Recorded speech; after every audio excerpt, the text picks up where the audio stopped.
So first of all நான் வந்து director அப்படிங்கிற பட்டத்தை வந்து நான் எப்போவுமே எடுத்துக்க மாட்டேன்.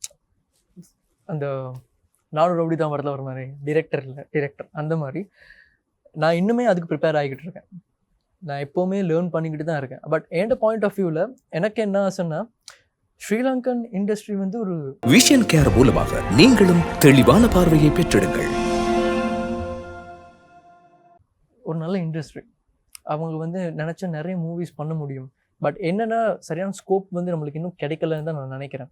But definitely one day it be happen.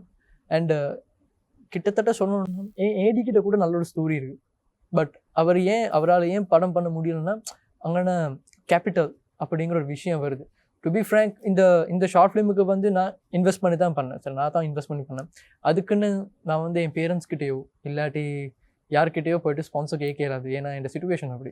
But நான் என்ன பண்ணேன்னா என்னால் முடிஞ்ச அளவுக்கு எவ்வளோத்துக்கு நான் சேவ் பண்ணி அந்த படத்தை நான் என்னால் முடிக்க முடியுமோ அப்படி தான் பண்ணது.